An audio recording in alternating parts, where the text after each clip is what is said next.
रात में गलती से मुझे नींद आ रही है और मुझे 1 बजे एक आइडिया स्ट्राइक कर गया उस समय, तो फिर मेरा अगले 1 डेढ़ घंटा सिर्फ उसके बारे में सोचने में ही लग जाता है। ये चीज़ तो दुनिया तक पहुंचनी चाहिए यार। जीतू बगडवाल की स्टोरी है, हमारे देवी देवता हैं इतने सारे जिनके बारे में लोगों को पता ही नहीं है अभी तक, तो इन सब पे तो फिल्में बननी चाहिए थी अभी तक। मिल ही नहीं पाती भाई। मैं घर वालों के साथ देख रहा था और हम बहुत हंस रहे थे। आई जेन्युइनली फील कि हमारे उत्तराखंड में बहुत ज़्यादा ही अच्छी फोक टेल्स हैं। हमारी जो पहाड़ी फोक है वो बहुत स्ट्रांग है और वो दुनिया तक अभी तक पहुंचा नहीं है, और मैं उसे पहुंचाना चाहता हूँ। कोई आया था हम पे, उसने बोला था कि मैं वैसे नास्तिक हूँ, मैं बिल्कुल नहीं मानता इन सब चीज़ों में, बट इसको देख के मुझे जो एनर्जी फील हुई है ना खुद से, मैं किसी भगवान में या किसी भी उस पर ना मानूँ, मैं तुम्हारे इन देवता में मानता हूँ जो तुमने दिखा रखे हैं।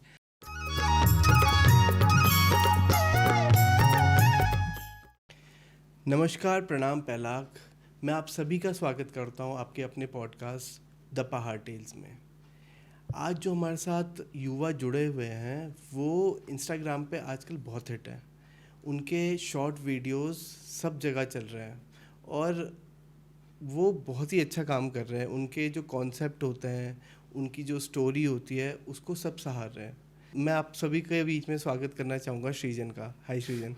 हेलो भाई, कैसे हो? बहुत बढ़िया, thank you for inviting me here. कैसा लग रहा है भाई? अच्छा लग रहा है आपसे मिलके काफ़ी समय बाद। हाँ, सेम कॉलेज में हम सृजन और हमने, मतलब जब हम आर्ट्स थिएटर्स, जब सृजन करता था मैं म्यूज़िक करता था, हम सब ने बहुत शायद 2 साल हमने साथ में ही काम किया है। कल्चरल।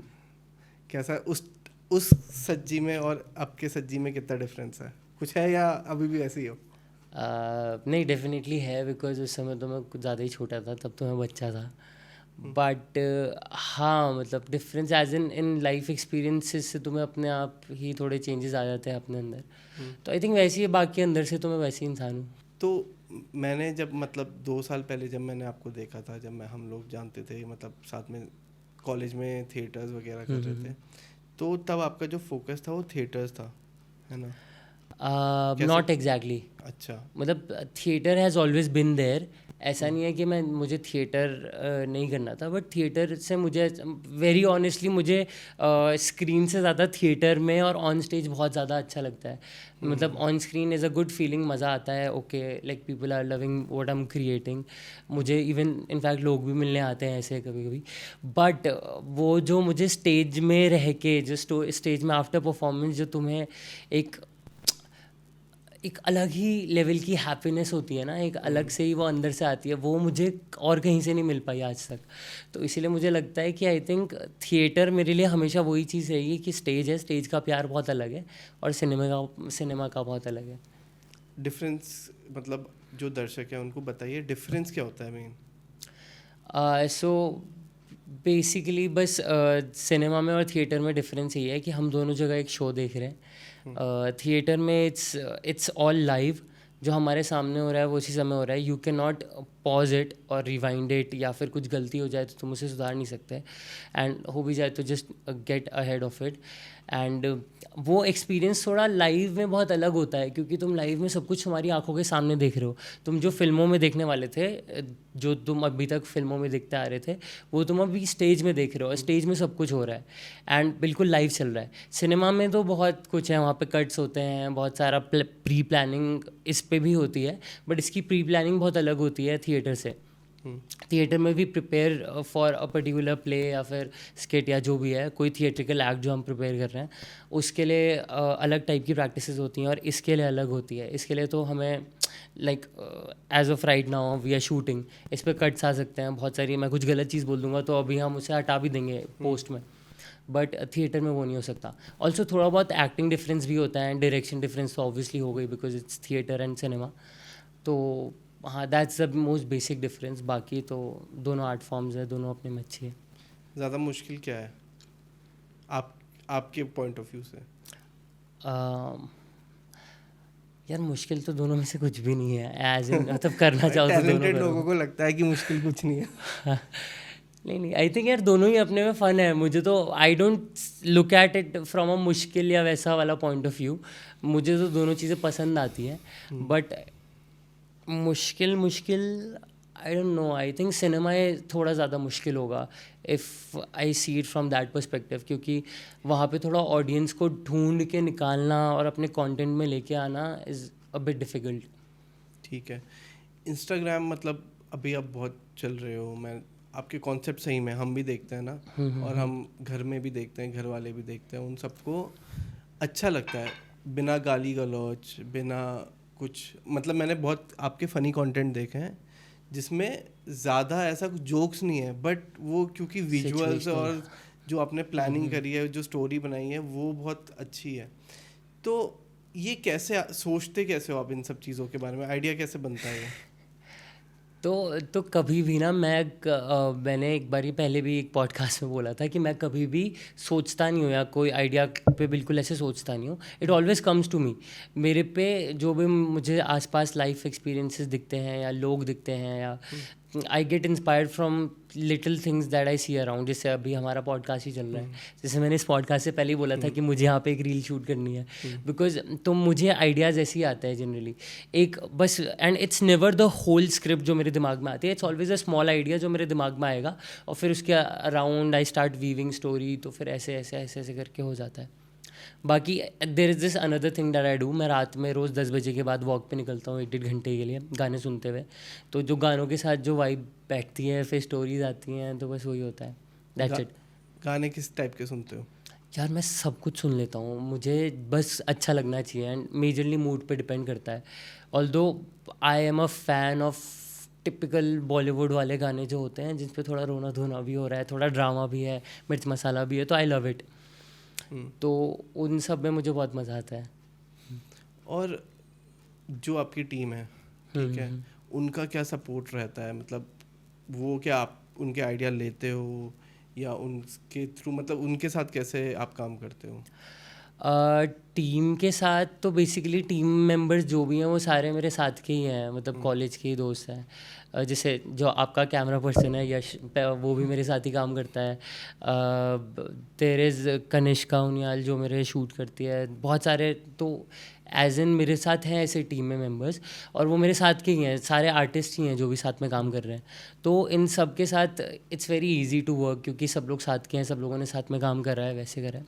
बाकी आइडियाज़ की बात रही तो आई एम मतलब it's not a very nice thing, but I am very particular about what I am creating.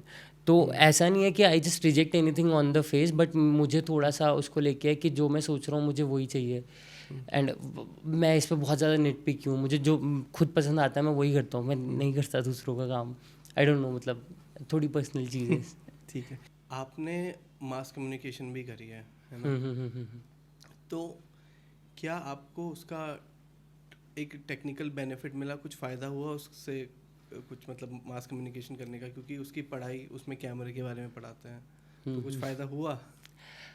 तो हाँ, मैं एक मिथ ब्रेक करना चाहूँगा मास कम्युनिकेशन के बारे में कि हाँ, वो उसमें बहुत ज़्यादा है फिल्म्स और कैमरा, बट उसके अलावा भी मास कम्युनिकेशन में बहुत सारी ऐसी चीज़ें हैं जो मतलब इट्स मेजरली अबाउट कम्युनिकेशन।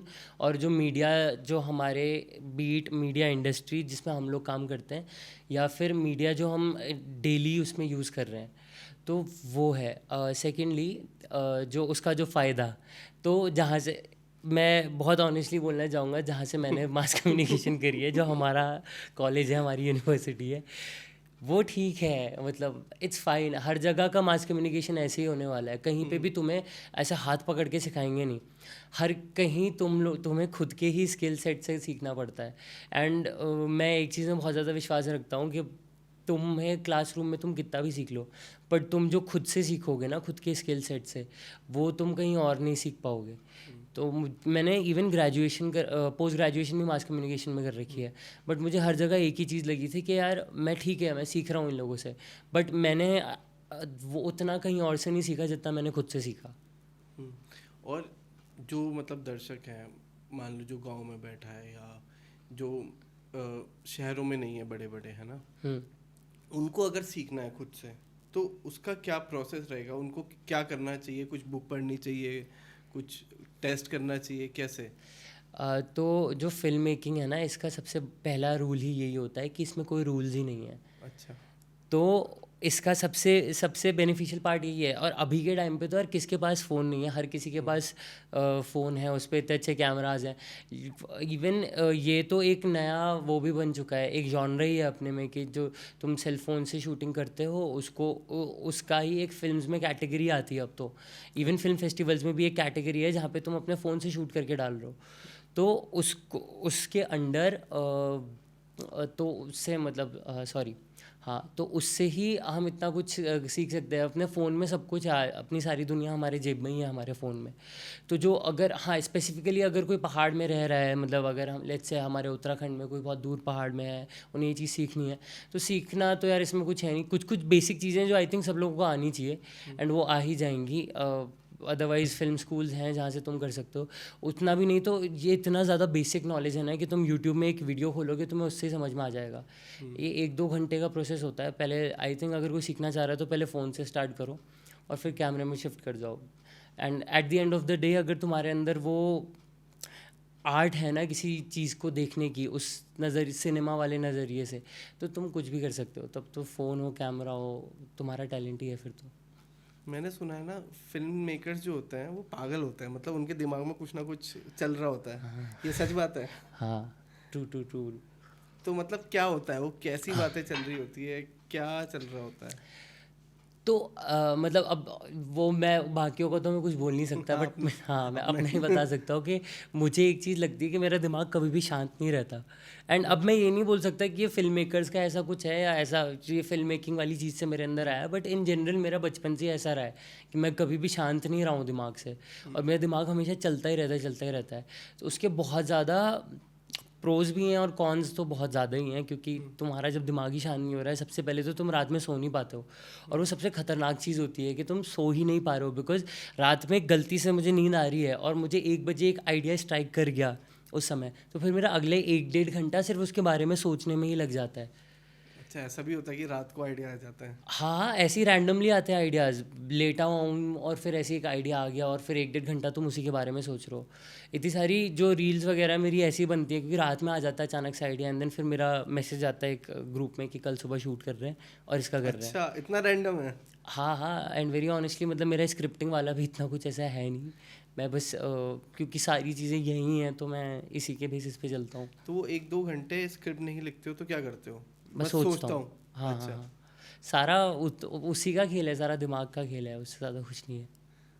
ठीक है। और मतलब यार ये तो बहुत ही सही है कि एक रात को आइडिया है, दूसरे दिन सीधे शूट। मुश्किलें आती है इसमें नहीं कि मतलब बुलाया इसमें दोस्तों को? तो मुझे बस हाँ एक फिल्म मेकिंग में मेरे को बस एक ही चीज़ लगती है कि इट्स ऑल अबाउट जुगाड़। तुम जितना जुगाड़ कर सकते हो तुम्हारा उतना इजीली काम हो पाएगा। तो मेरी ज़्यादातर फिल्में या जो भी अभी तो मैं रील्स में ही बना रहा हूँ, मैं जो भी बनाता हूँ वो सारी ज़ीरो बजट होती है। जो थोड़ा बहुत बजट वो पैसा वैसा लगता है वो होता है अगर मैंने कभी किसी बच्चे को कास्ट करा हुआ है तो मैं उसे चॉकलेट खिला दूंगा तो मेरा वही बजट है चीज़ों का, या कोई एक पर्टिकुलर लेट्स से कोई गुब्बारा है तो उस गुब्बारे को खरीदने का बजट, इससे ज़्यादा मेरा किसी चीज़ में जाता नहीं है। तो ये चीज़ें बस बोलने के लिए होती है कि ये चीज़ें बहुत एक्सपेंसिव है, इस पे ऐसा लग जाता है। बहुत लोगों को शायद पता होगा, नहीं पता होगा, उत्तराखंड की, मेरे को तो और नहीं पता, कि पहली एक वेब सीरीज बनाई थी आपने, मेरी सुपर गुड।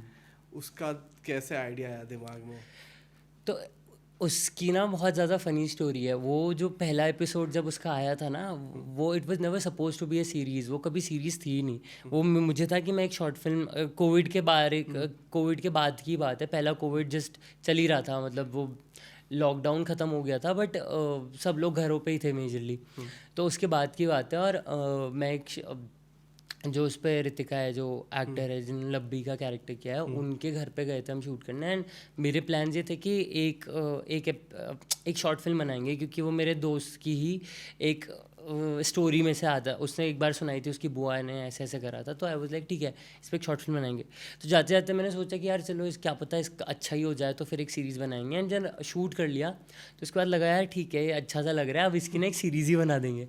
तो वो वो शॉर्ट फिल्म थी पहले एक, उसके बाद फिर वो जब बना 13 मिनट का तो हमने सोचा यार एक सीरीज़ ही बना देंगे। फिर भैया थे म्यूज़िक में और वीडियो शूट कर दी थी, गाने वाने, तो वो बहुत अच्छा हुआ था। आई थिंक वो मुझे अभी तक खुद का आई नो मतलब क्वालिटी वाइज और वैसे तो उस समय तो मैं बहुत ज़्यादा ही नूब था इन सारी चीज़ों में, तो सीख ही रहा था। तो उस वो मुझे अभी भी ऐसा लगता है कि that is one of my good works. मतलब पूरा यार उसमें टीम भी बहुत बड़ी थी, म्यूज़िक अच्छा था क्योंकि भैया ने म्यूज़िक दिया था, मुझे पता बहुत सही म्यूज़िक था, बहुत काम हो रखा था उसमें, एक्टर बहुत अच्छे थे, बडूनी ने बहुत अच्छा काम किया है, रितिका ने अच्छा काम किया है, जो वो बनी है वो बनी है उन्होंने भी हाँ, बहुत श्वेता, अच्छा हाँ। काम किया है। और एक तो आप ना रियल लाइफ जो कैरेक्टर है अपने लाइफ में कि आपके दादी बुआ भी ऐसी ही कहीं है, तो हम रिलेट कर पा रहे थे उससे। तो एक जैसा सीन है उसमें कि मिल ही नहीं पाती भाई, मैं घर वालों के साथ देख रहा था और हम बहुत हंस रहे थे।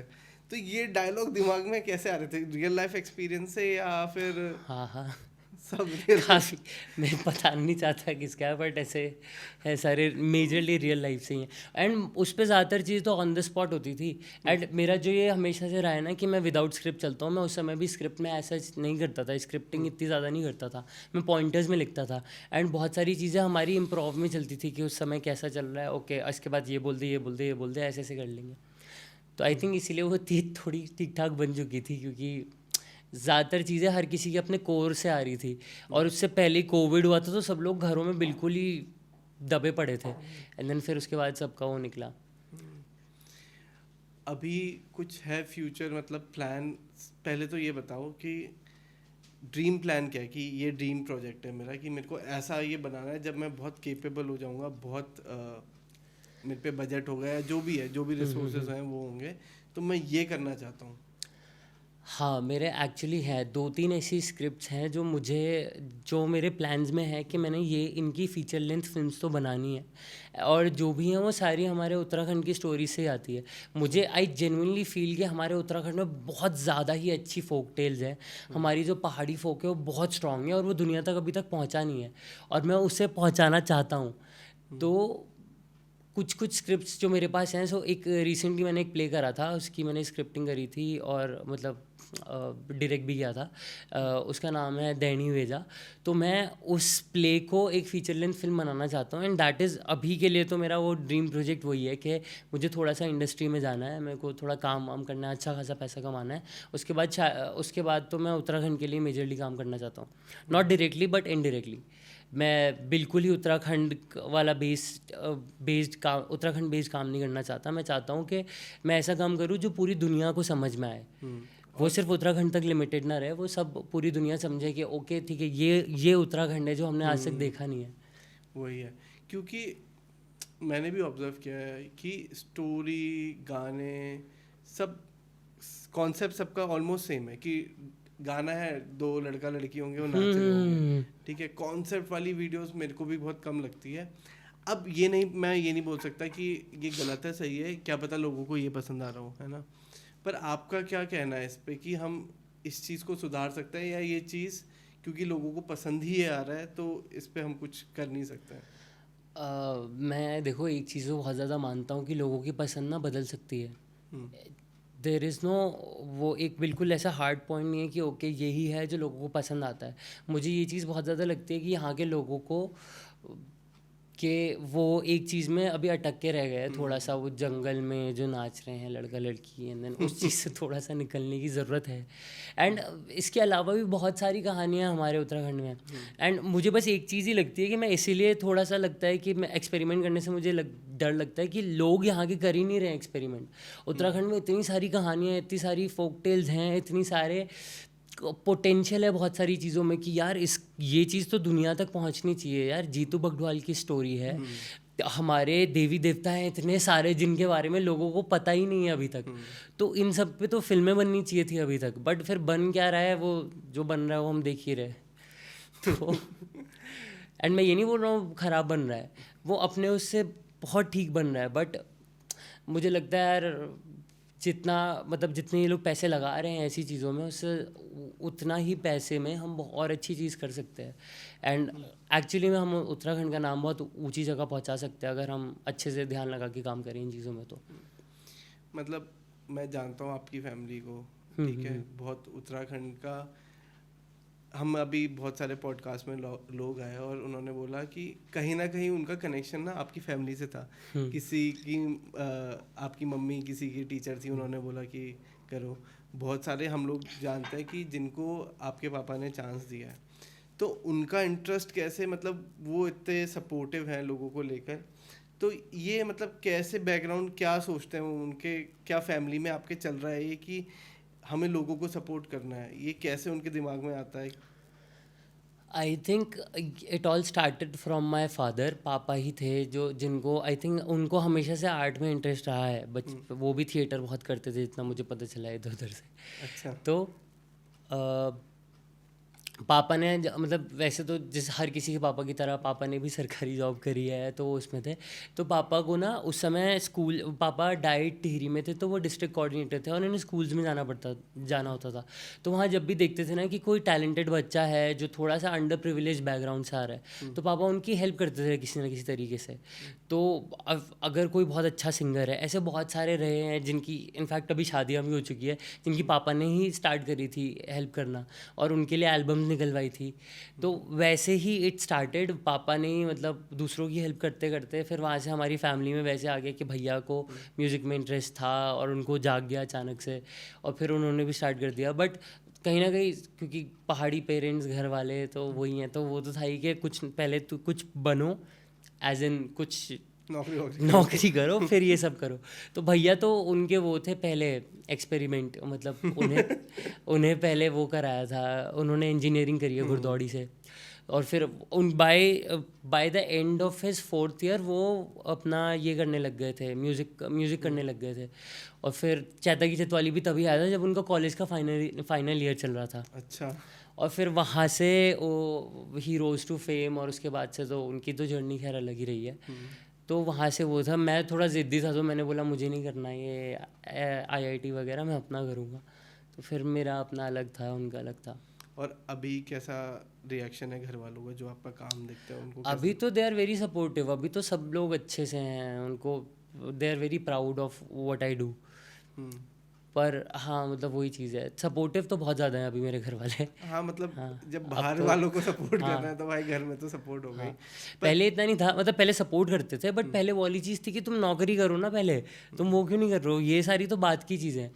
अब यार एक चीज़ होती है कि मतलब जिस फैमिली बैकग्राउंड से हम सब लोग आते हैं ना, तो हमारी फैमिलीज़ में ये होता है कि थोड़ा सोसाइटी का भी प्रेशर होता है, थोड़ा खुद सही का भी होता है कि क्या कर रहे हैं इनके बच्चे ऐसे। एंड एक पॉइंट आता है जब तुमने थोड़ा सा खुद को कर दिया ना, तुम स्टेबल हो गए, तुमने प्रूव कर दिया कि तुम ये कर सकते हो, उसके बाद घर वाले भी बहुत चिल हो जाते हैं चीज़ों को लेके, उनको मेरे पता को कर लगता है लेंगे। घर वालों को चाहिए कि बच्चे पैसे कमा ले अपने लिए। हाँ बस बस हाँ, बस बस। कि और वो डर रहता है कि भाई ये चलेगा, ये इंडस्ट्री वैसे ही इतना नहीं चल रही है, उनको डर लगा रहता है। खासकर मेरे को नहीं पता कि गढ़वाल इंडस्ट्री में लोग पैसे कमा पा रहे हैं कितना, मतलब ये वो नहीं है रफ्तार वाला कि गढ़वाली इंडस्ट्री में लोग पैसे कमा पा रहे हैं, ऐसा कि नहीं। पर मुझे देखता हूँ मैं जब पंजाबी गानों को या फिर इवन मराठी गाने हैं बहुत सारे जो नेशनल लेवल पे जाके कर रहे हैं, अब हम लोग जाने लगे हैं, ऐसा नहीं है कि हम लोग नहीं जाने लगे हैं, पर मेरे को लगता है शुरुआत बहुत लेट है। आपको क्या लगता है? एग्जैक्टली द सेम, मुझे तो लगता है अभी तक हम गए भी नहीं है नेशनल लेवल पे, मतलब इवन शुरुआत भी नहीं हुई है। आई मेरे को कहीं पे दिखता ही नहीं है कि किसी की तरफ से थोड़ी सी प्रयास भी है उस तरफ जाने का। मुझे जेन्युइनली अभी तक कहीं दिख नहीं रहा है। मतलब कुछ कुछ हैं, ऐसा नहीं है, मतलब कुछ कुछ फिल्म ऐसी आ रही हैं जो लगता है कि ओके यार ये अच्छी फिल्म है, इसके साथ चीज़ें हो सकती है। बट फिर वो ये कि मुझे लगता है कि ये फिल्म उस सेंस में अच्छी है कि वो इन्होंने गढ़वाली में फिल्म बना रखी है और ये अच्छी फिल्म है। बट ये आई डोंट थिंक कि ये उत्तराखंड से बाहर जाएगी। तो थोड़ा मुझे वो चीज़ है कि हमें ऐसा इस माइंडसेट से चीज़ें बनानी पड़ेंगी कि ये उत्तराखंड से बाहर जाएँ चीज़ें। आपका तो है ना प्लान ये इस कुछ ऐसा प्रोजेक्ट करने का जो आप उत्तराखंड की स्टोरी मतलब? हाँ मेरा मैं तो वही बोल रहा हूँ कि मेरा एक बार ही मैं सेटल हो जाऊँ थोड़ा अच्छे से, मतलब इंडस्ट्री में, जो कि मेरे अगले आने वाले 1-2 साल के प्लान्स हैं। तो उसके बाद मेरा सबसे पहला प्रोजेक्ट वही होगा, मेरी पहली फीचर लेंथ फिल्म ही होगी, और मैं चाहता हूँ कि वो पहुँचे दुनिया तक। सही है यार, ऑल द बेस्ट। मतलब काम अच्छा कर रहे हो, कॉन्सेप्ट अच्छे हैं, डायरेक्शन अच्छा है, और मेरे को लगता है जो आप बता रहे हो कि कम रिसोर्सेज हैं, कि कभी कभी ज़ीरो बजट में काम कर रहे हो, फिर भी इतना अच्छा काम कर रहे हो, तो बहुत सही बात है वो। आपका एक अपना प्रोडक्शन हाउस भी है, चली कहानी नाम से, उसके बारे में बताइए थोड़ा। आ, तो मतलब वैसे तो जैसे घर वालों का MGV डिजिटल है, जिस पे हम रीजनल कंटेंट मेजरली डालते थे। तो मुझे बस ये था कि मुझे अपना एक लेबल चाहिए था, ऑल्दो वो पेटेंटेड नहीं है अभी। तो मेरा बस एक नाम है जो चली कहानी करके है, बिकॉज आई बिलीव के कहानियाँ होती हैं, एंड मैं एक खुद को एक स्टोरी टेलर ही मानता हूँ मेजरली। तो मुझे बस एक नाम चाहिए था, तो फिर तब से मेरे प्रोडक्शन हाउस का नाम चली कहानी है। कोई एज सच ऑफिस या वो नहीं है, बट अगर मैं खुद को रिप्रेजेंट करता हूँ तो चली कहानी के नाम से करता हूँ। तो अभी उसमें आप वीडियोस बनाते हैं उससे, उसके थ्रू, या कैसे काम होता है अभी उसमें? तो जो भी मेरे पास फ्रीलांस में प्रोजेक्ट्स आते हैं, किसी का लेट्स से कोई म्यूज़िक वीडियो आया, या कोई शॉर्ट फिल्म आ गई, या कुछ भी आ गया, या फिल्म आ गई, तो वो सारी फिल्में चली कहानी स्टूडियोज़ के नाम से जाती है। अच्छा, ठीक है, समझा समझा। और कब कब स्टार्ट किया था ये चली कहानी, कितना टाइम? चली कहानी तो मेरे कॉलेज में मैंने 2018 में आई थिंक तब ऐसे ही रैंडमली बना दिया था यूट्यूब में चैनल। तो तब वहाँ से बना था, और उस पर ही मैं बस डालता रहता था। उस पर भी पड़ी जो मेरा चैनल है चली कहानी, उस पर है काफ़ी सारी शॉर्ट फिल्म जो मैंने इनिशियली डाली थी। अच्छा, और ये चली कहानी नाम कैसे सजेस्ट हुआ, मतलब क्या है इसके पीछे स्टोरी? सो पहले तो नाम बहुत अच्छा है, सेकेंडली मुझे ये गाना बहुत अच्छा लगता है। तो चली कहानी एक गाना है तमाशा फिल्म का, बाय इम्तियाज़ अली। तो मुझे वो फिल्म बहुत अच्छी लगती है, और उसका गाना भी बहुत अच्छा लगता है, तो बस इसलिए। हाँ, मतलब ये तो मैं आपको कॉलेज से जानता हूँ, मुझे पता है आपको ये मूवी पसंद है। क्या ऐसा चीज़ है जिससे आप मतलब बहुत इंस्पायर्ड हुए हो? क्योंकि कॉलेज में तो आप ऐसा भी नहीं था कि आप रिलेट कर पा रहे थे कि कॉलेज क्या पता कर पा रहे हो, बट वो इट वाज मोर कि भाई आप जॉब कर रहे हो एक टाइप का, आप खुश नहीं हो, ऐसा कुछ एक थीम था। बट आपके दिमाग में उसको देख के क्या चल रहा था कि आपको इतना पसंद आई हो? तो मेजरली ना मैं बहुत ज़्यादा रिलेट कर पा रहा था चली कहानी से, एज मतलब sorry the whole film Tamasha से, as in not the office वाला पार्ट बिकॉज ऑब्वियसली, बट जो उसका जो चली कहानी वाला जो गाना है ना, उसका एक सीक्वेंस है जहाँ पे वो बच्चे की स्टोरी दिखाते हैं कि वो बच्चा है जो जो कहानियाँ सुन रहा है और हर किसी को इमेजिन कर रहा है अपनी लाइफ में उन लोगों को। तो मैं हमेशा से वही बच्चा रहा हूँ जो जो ऐसे कहानियों में खुद में खोया रहता है, और फिर सोचता रहता है ओ ये कैसे होगा कैसे होगा, और लोगों को एक कैरेक्टर्स की तरह देखता है।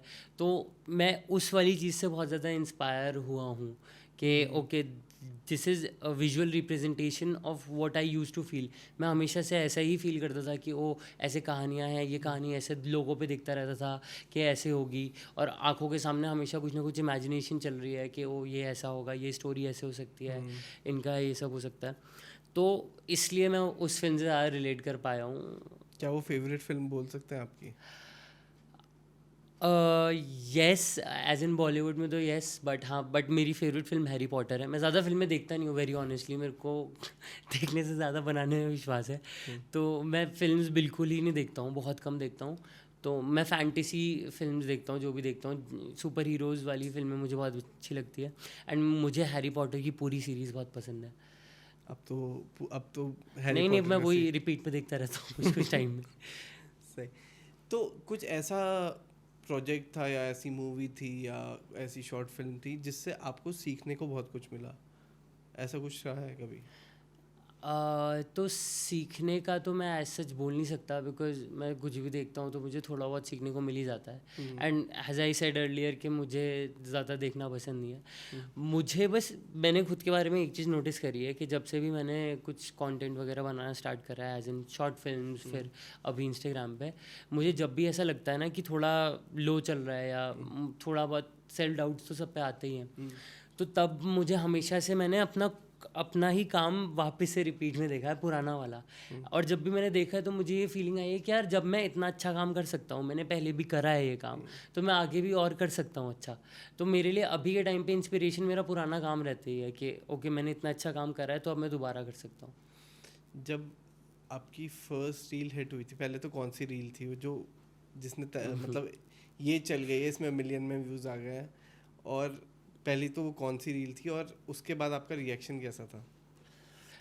तो यार मेरी ना कभी ऐसे इनिशियली तो मेरी कोई मिलियन पे ऐसे गई नहीं थी। मुझे हमेशा से ये चीज़ पता थी कि जो मैं कंटेंट बना रहा हूँ वो बहुत अच्छा है और वो एक बार फटेगा तो बहुत अच्छे से फटेगा।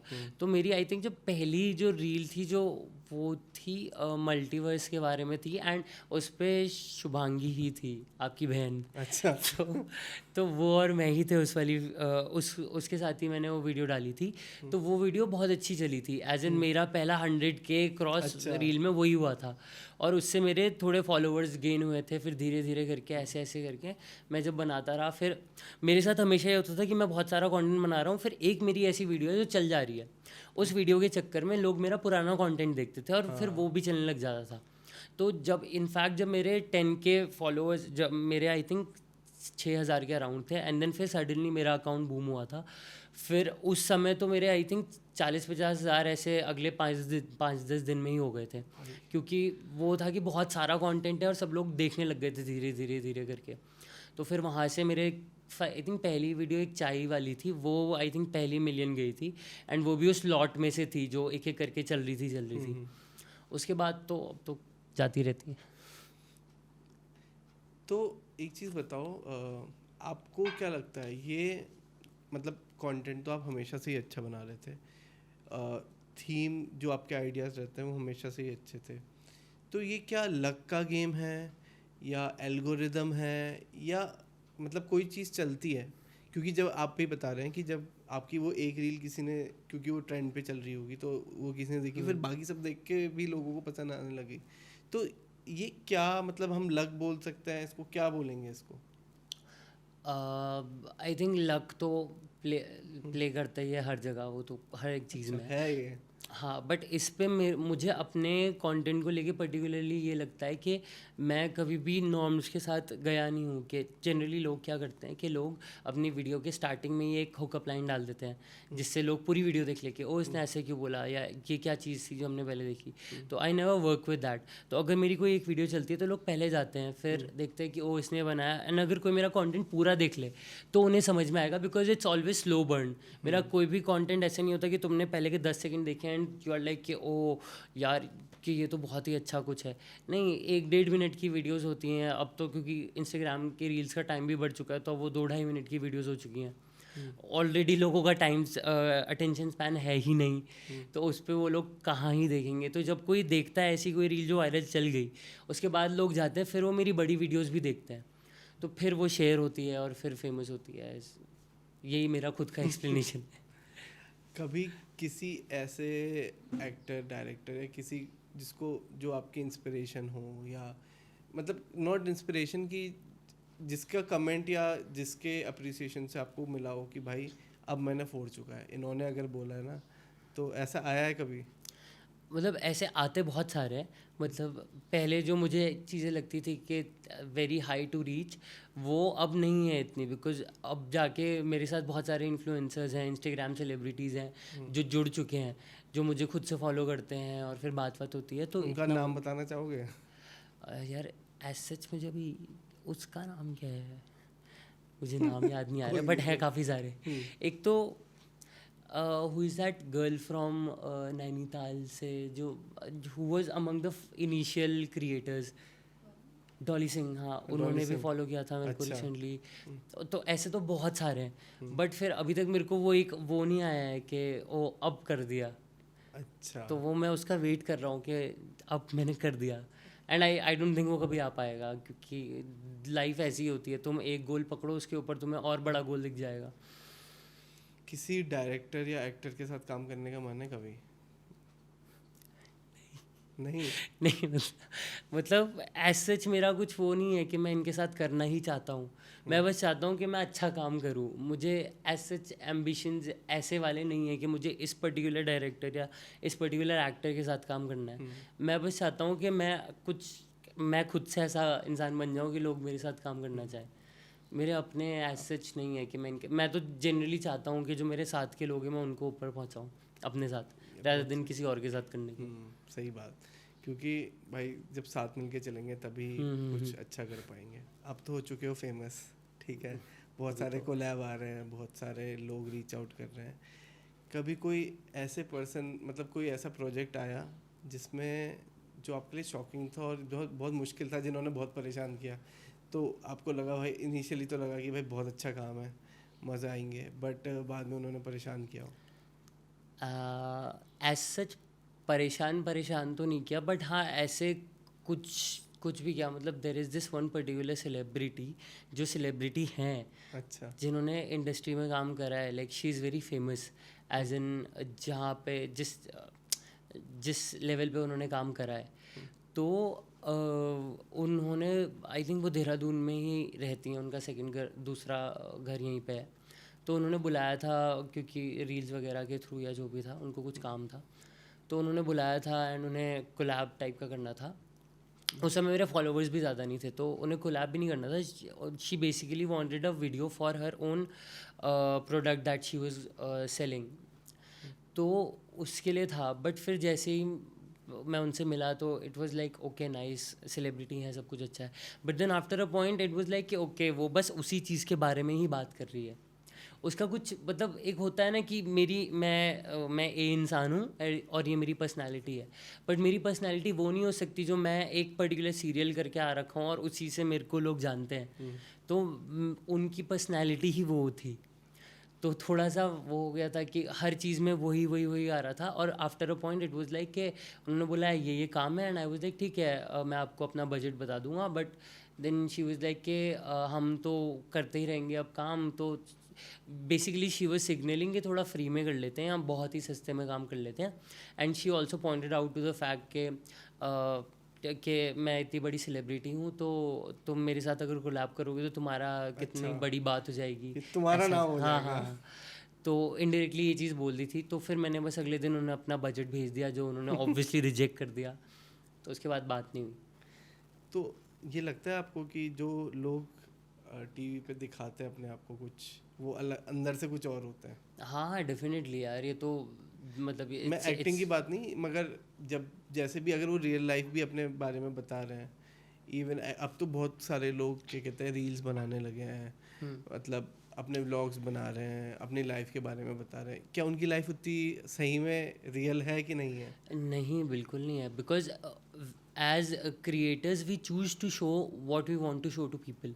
It's never the other way round. लोग वो हमें चूज़ नहीं कर रहे हैं, हम चूज़ कर रहे हैं कि हमें ये चीज़ दिखानी है। एंड अभी के टाइम में मुझे ये चीज़ भी समझ में आती है कि बहुत सारे क्रिएटर्स हैं जिन्हें पता है कि ऑडियंस को क्या देखना है और वो क्या देख के मुझे और फॉलो करेगी या मेरे कंटेंट को और ज़्यादा देखेगी और शेयर करेगी।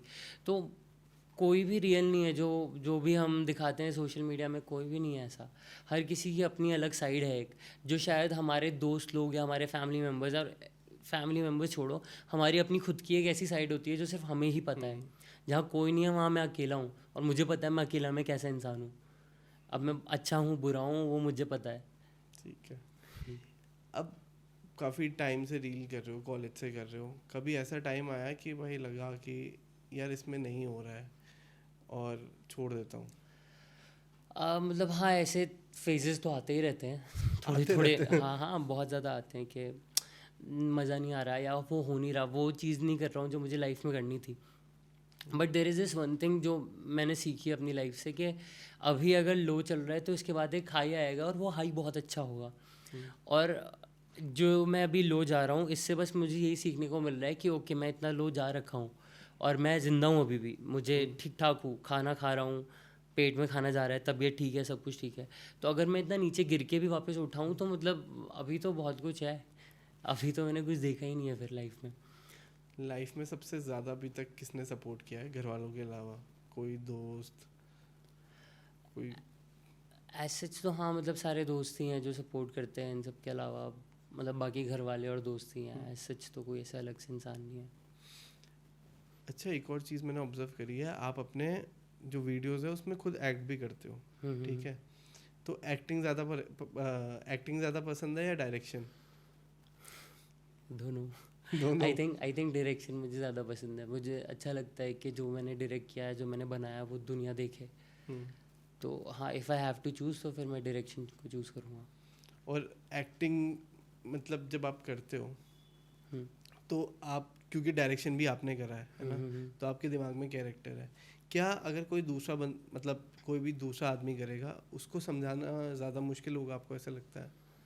हाँ, वो तो आते हैं। अब दिक्कत बस यही है ना कि अगर मेरे सामने कोई नया इंसान है, फॉर एग्जांपल जब भी हम थिएटर में कोई प्रोडक्शंस कर रहे होते हैं, तो उस पे ये दिक्कत बहुत ज़्यादा आती है कि अब मेरे दिमाग में एक पर्टिकुलर चीज़ इस तरीके से है, बट दूसरा एक्टर उसे दूसरे तरीके से कर रहा है, बिकॉज उसके दिमाग में वो अलग तरीके से है। बहुत बार ऐसा भी होता है कि मुझे वो ज़्यादा पसंद आ रहा है जो वो इंसान कर रहा है, तो वो होता है। But it's a bit time taking process कि अगर कोई और मेरी जगह करेगा, बिकॉज मुझे पता है कि मुझे क्या चाहिए और मैं एग्जैक्टली वही करूँगा और वैसे ही करूँगा। आपको क्या लगता है कि हम कला के डायरेक्शन से, हम कला के थ्रू कैसे उत्तराखंड को हम बढ़ा सकते हैं, उत्तराखंड को प्रमोट कर सकते हैं? आई थिंक कला, the art is the only medium जिसके थ्रू अभी हम ये काम कर सकते हैं। बिकॉज अभी आई थिंक उत्तराखंड बहुत ज़्यादा फ्रेश है। लोगों को बहुत कम आइडिया है उत्तराखंड के बारे में। लोगों को बस पता है ओके एक हिमाचल है, एक उत्तराखंड है। उत्तराखंड में लोगों को बस ये पता है ओके केदारनाथ है, गंगोत्री है, ये सारे ये ऐसे ऐसे धाम हैं, इनके लिए जानना जाता है। बट आई थिंक उत्तराखंड में बहुत सारी छोटी छोटी कहानियाँ हैं जो पहुँचनी है। और आई थिंक आर्ट ही एक ऐसा मीडियम है जिससे चीज़ें पहुंच सकती है। तो जैसे मैं आपको एक एग्जांपल दूंगा। जैसे मैंने आपको बताया था ना, मैंने अभी एक प्ले करा था दैनी वेजा। उस पर हमने ये दिखा रखा था कि देवी देवता के, हमारे यहाँ देवी देवता अवतरित होते हैं बेसिकली लोगों पे। तो मैंने उस प्ले में यही दिखाया था कि कैसे होते हैं, क्यों होते हैं, क्या प्रोसेस होता है। बेसिकली उसका छूत अछूत के बारे में था टॉपिक, कास्टिज्म के बारे में, जो हमारे उत्तराखंड में काफ़ी ज़्यादा होता है। तो वो जो देवी देवता वाला एंगल है ना, या जो हमारे यहाँ देव डोलियाँ बनती हैं, उनका वो कैसे होती हैं, वो खुद से चलती हैं, क्यों चलती हैं, क्या के जो हमारे इष्ट होते हैं वो कैसे बनते हैं, इसका क्या प्रोसेस होता है। तो वो भी तो जो हमारे इष्ट होते हैं वो कैसे बनते हैं, तो वो भी इसके थ्रू ही मतलब उस पर मैंने दिखा रखा था। एंड ये हमने पंजाब में करा था, अच्छा। पंजाब यूनिवर्सिटी में फॉर अ कंपटीशन। तो वहाँ पे और जो हमारी जो देवी थी जो हमने बना रखी थी, उनके डायलॉग सारे गढ़वाली में थे। एंड जो ऑडियंस थी वहाँ पे आ रखी थी वो उत्तराखंड के अलावा हर जगह से थी, नॉर्थ इंडिया में से। तो कुछ हिमाचल के थे, पंजाबी थे बहुत सारे, हरियाणा साइड के थे। एंड बड़े से लेके बूढ़े तक वहाँ सब लोग थे। और सब लोगों को हमारा प्ले जो था वो बहुत अच्छा लगा था। एंड उनके लिए बहुत नई चीज़ थी और उन्हें बहुत ज़्यादा पसंद भी आया। और सबका बेसिक रिव्यू यही था कि उन्होंने बस ये चीज़ें सुनी हैं और देखी हैं आज तक टीवी में या ऐसे रील्स वगैरह में, तो पहली बार उन्हें देखने को मिली है। तो आधों के रिएक्शन तो यही थे कि हमें दर्शन हो गए माता के। एंड वेरी ऑनेस्टली जो हमने माता बनाई थी वो कोई माता एग्जिस्ट करती नहीं है। हमने बस अपने प्ले के लिए वो बना रखी थी कि ओके ये हमारी माता है, और ऐसे ऐसे करके धुनिका देवी करके। तो बेसिक स्टोरी वही थी कि जो हमारे देवी देवताओं की होती है, कैसे इष्ट होते हैं, कैसे बनते हैं, डोली क्या होती है, और कास्टिज्म पे एक थोड़ा सा तंज था। एंड लोगों को वहाँ पे समझ में आया कि वो गढ़वाली में क्या बोल रहे थे। अच्छा। इतने तक भी आ गया था क्योंकि तो वो आर्ट है, that is where art plays the feel role. था उस चीज़ का। हाँ, लोगों को इवन इनफैक्ट डायलॉग समझ में आ रहे थे कि ये क्या बोल रहे हैं, क्यों बोल रहे हैं, रीज़न क्या है। तो अगर ये वहाँ पे हो सकता है पंजाब जैसे एरिया में जहाँ पे पंजाबीज़ हैं मेजरली, हरियाणवी लोग हैं या हिमाचल से आ रखे थे, तो ये आर्ट इतनी पावर रखती है खुद में। बहुत लोगों को नहीं पता होगा, पर सृजन नेशनल लेवल पे भी उत्तराखंड को रिप्रेजेंट कर चुके हैं। और थर्ड शायद हम आए थे, सेकंड आए थे, हाँ। सेकंड आए थे थिएटर्स में। तो उसके बारे में बताइए थोड़ा। तो basically so me and one of my friends, we both directed a play and skit और माइम हमने डायरेक्ट करी थी. तो जो माइम कैटेगरी थी उस पे हमारा पहले नॉर्थ जोन में, तो जोनल में हम लोग थर्ड आए थे in that particular competition. Uttarakhand को ही रिप्रेजेंट कर रहे थे, और नेशनल्स में हम लोग सेकंड आए थे. तो वो एक्सपीरियंस तो अच्छा था. बट जब आप मतलब एक अपने उत्तराखंड को रिप्रेजेंट करते हो, कैसा जीतने के बाद कैसी फीलिंग लगती है वहाँ पे? वो बहुत ही अलग और एपिक फीलिंग होती है, मैं बता नहीं सकता. कि जब लोग अप्रिशिएट करते हैं ना तुम्हारा काम. मैं वो जो इनिशियली जब हमने पॉडकास्ट में स्टार्टिंग में बात करी थी ना कि सिनेमा या थिएटर, तो मैंने थिएटर को इसीलिए बोला था कि क्योंकि जब लोग तुम्हारे मुंह पे आके तुम्हारा काम अप्रिशिएट कर रहे हैं एंड उन्होंने स्टेज में तुम्हें देखा है और वो तुम्हारे लिए खड़े होकर ताली बजा रहे थे, स्टैंडिंग ओवेशन मिली है तुम्हें उस चीज़ के लिए, तो वो फीलिंग ही बहुत अलग होती है. एंड जब जब वो लोग तुम्हारे स्टेट से ही नहीं हैं, वो दूसरे स्टेट से हैं और तुमसे मिल के आ रहे हैं, गले लग के जा रहे हैं, तो वो फीलिंग ही बहुत अलग होती है.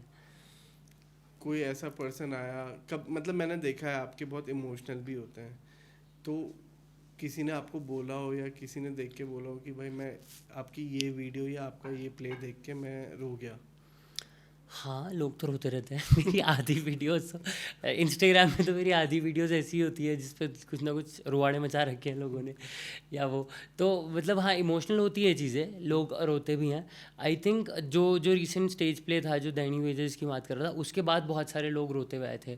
एंड यहाँ जब उत्तराखंड में हुआ था तब इतना ज़्यादा वैसा रिस्पॉन्स नहीं था, बट बाहर बहुत ज़्यादा. मैं वही बोल रहा हूँ ना कि art has so much power कि उत्तराखंड से ज़्यादा हमें बाहर रिस्पॉन्स मिला.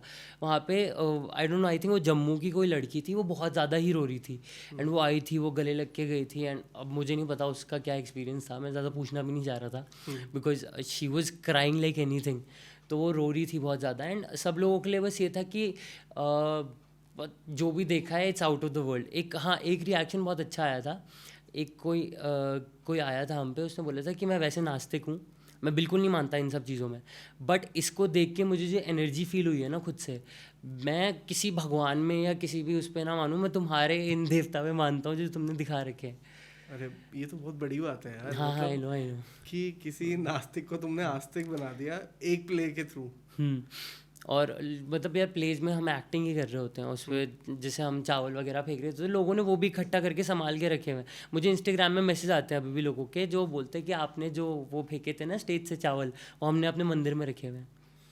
यार उत्तराखंड कल्चर बहुत अच्छा है और ये सही बात है, हमें ना उसको एक नेशनल लेवल पे पहुंचाना है. कोई ब्लूप्रिंट है, कोई तरीका है इसको कैसे पहुंचाया जा सकता है? मुझे जो अपनी तरफ से पता है वो तो यही है कि मैं फिल्म्स के थ्रू कर सकता हूँ जो मैं करना चाहता हूँ पर्सनली, एंड लोग भी कर सकते हैं. क्योंकि जैसे मैंने बहुत बार बोल दिया कि बहुत ज़्यादा स्कोप है यहाँ पे, स्टोरीज़ बहुत अच्छी हैं, सब कुछ है. और ये स्टोरीज़ ऐसी हैं जो पूरी दुनिया को पसंद आएंगी. ऐसा है नहीं कि सिर्फ उत्तराखंड में ही पसंद आएंगी. अगर हमने इन्हें उस तरीके से बना दिया जिससे सब लोगों को समझ में आ जाए तो है, काफ़ी स्कोप है. इनफैक्ट इस फिल्म का नाम Kantara, for that matter, Kantara भी तो एक साउथ इंडिया के किसी एक पर्टिकुलर विलेज की स्टोरी है. वो भी वैसी है, उनके जो देवता हैं वो भी बहुत ज़्यादा सिमिलर कल्चर है. अब उन्होंने उसको बनाया ही ऐसे तरीके से है कि उन्होंने अपना कल्चर भी प्रमोट कर दिया और ऑडियंस को भी समझ में आया है और पसंद भी आई है story, because there is all that drama जो लोगों को पसंद आता है. तो that is the way out. तो आपका जो कंटेंट होता है वो होता तो इमोशनल है, बट मैं आपको पर्सनली जानता हूँ. आप बहुत ही मस्तीखोर आदमी हैं. कोई कॉलेज के टाइम की ऐसी स्टोरी, मुझे तो पता है बहुत सारी, हमारे ऑडियंस को भी बताइए कि क्या क्या हरकतें करते थे और आप कैसे मतलब प्रैंक्स करते थे, और कभी कोई प्रैंक उल्टा पड़ा है? ये देखो, प्रैंक्स तो अभी भी करते हैं, हरकतें बदली नहीं है अभी तक, हरकतें वही है, बस इंसान बड़े हो जाते हैं हम लोग. तो हाँ, मतलब आई थिंक वो जो हम बात ही कर रहे थे इससे पहले कि हम पंजाब साइड ही थे कहीं पे कंपटीशन के लिए, और उसके बाद मतलब हमने किसी का बहुत बेवकूफ़ बनाया था. मतलब एक बंदे को बोल दिया था कि इसमें भूत आ गया है और वो रो रहा था. तो वो तो बहुत वैसा एक्सपीरियंस भाई था. वो रोने लग गया था. हाँ हाँ. तो ऑब्वियसली रोएगा. तो वो था. और क्या था, बाकी ये सारी चीज़ें तो होती रहती हैं, ये रुकती नहीं है कभी, ये तो अभी भी होती है. और ये रुकेंगी कभी नहीं, वैसे तो रुकनी नहीं चाहिए. ये तो होना ही चाहिए ना, लाइफ में थोड़ा फन तो बनता है. बट जो रो रहा था उसके लिए तो अच्छा नहीं था वो. रोई अरे रोया नहीं, रोई तो वो एक लड़की थी जिसका मैं नाम नहीं लेना चाहता अभी, जिसने मैसेज भेजा था बड़ा सा, याद है, जिसकी हम बात कर रहे थे थोड़ी देर पहले, यू मेल बिम्बोज जिसने लिखा था। हाँ तो गालियाँ हम दी थी उसने इंग्लिश में बहुत सारी। हाँ, जब हमें इंग्लिश नहीं आती थी, अभी भी नहीं आती, पर तब उसने बहुत गालियाँ लिख के दी थी हमें इंग्लिश में। तो मुझे याद है एक हमारे साथ एक और थे, बडूनी, शुभम बडोनी। कह रहे वो बोलता है भाई कुछ ऐसा तो लिख जो समझ में तो मतलब मुझे ये लगता है जो आपके साथ काम भी करते होंगे ना, उनको बहुत मज़े आते होंगे जब वो आपके साथ रहते हैं। बढ़िया है, बढ़िया। सब लोग बहुत मज़े करते हैं साथ में, जो हमारी टीम है, सारे फ्रेंड्स ही हैं, सारे दोस्त हैं। अगर हमारा कोई शूट भी आता है बाहर तो इट्स लाइक अ ट्रिप, हम सब ट्रिप में जा रहे हैं, दूसरे के लिए शूट करना है, बस मज़े करते हैं। तो अब हम आते हैं अपने फन सेगमेंट में।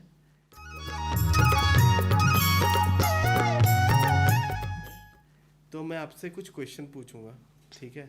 आपको उन दोनों में मेरे को जल्दी जल्दी आंसर देना है। तो ऑप्शन है देहरादून या टेहरी, टीरी, एक्टिंग या डायरेक्शन, डायरेक्शन, मोमोज या कोई Garhwali dish, momos, Doon university या पुणे यूनिवर्सिटी, दून यूनिवर्सिटी, इम्तियाज़ अली या Sanjay Leela Bhansali, I think Sanjay Leela for his overall visual creativity and Imtiaz Ali for his writing. अच्छा, हाँ। गाना भी गाया है आपने एक गाने में? मतलब हाँ, हल्का फुल्का वैसे गाया था। एक बार बनता है आज। मुझे वो गाने की लिरिक्स याद नहीं है। अब भाई कोई भी गाओ, कोई भी पहाड़ी गाना गा दो। अच्छा सोचने दो, पहाड़ी में अच्छा कौन सा है? तय जुड़ियान हाथ सुन सुन जा मेरी बात, तेन चिट्ठी की लैनी भेजी, बदनामी की ठोर। यार गाना मत गाओ यार भाई अच्छा तो गा रहे हो, ये तो मुझे लगता है फैमिली वो है, नहीं नहीं, जीन्स है। गाने की नहीं है बस मेरे अंदर, बाकी सब है। बढ़िया भाई, बहुत मज़ा आया, ठीक है, आपसे बात करके। हम मतलब मुझे ये तो पता था कि हम लोग जब आपस में बात करते हैं तो हम लोग तो बहुत मज़े करते हैं, मैं वो मज़ा पूरी दुनिया को देना चाहता था, ठीक है। अभी तो हमारे कुछ ऐसे जोक्स हैं, शायद वो हमारे जोक हैं कि हमें पता है कि हम क्या करते थे, कैसे करते थे और हमें क्यों हंसी आती थी, बट शायद लोगों को ना पता चले। पर जो भी हम आप जो कर रहे हो उसके थ्रू, या आपने जो चीज़ें बताई है, लोगों को कुछ पता लगे उसके बारे में, लोग समझें, पहाड़ के लोग आपकी बात सुन के जागरूक हों और करें कुछ हमारे पहाड़ के लिए। तो थैंक यू सो मच, आप आए, बहुत बहुत धन्यवाद आपका। Thank you for inviting me. छोटा सा हमारे तरफ से छोटा सा गिफ्ट अरे है, ठीक है। थैंक यू सो मच, आप आए। आपके लिए भी धन्यवाद। Thank you for this. ठीक है, तो एक बार हमारे सब्सक्राइबर को देख के मतलब हमारे व्यूअर्स को देख के बोल दीजिए कि लाइक करें, फॉलो करें, सब्सक्राइब करें। तो यस, तो बिल्कुल अर्नव भाई, शुभांगी और यश और जितने भी टीम के बाकी सब मेंबर्स हैं, उन सब के लिए पहाड़ टेल्स को ज़रूर लाइक करें और सब्सक्राइब भी करें और जल्दी से आगे बढ़ाएं। Thank you so much, thank you.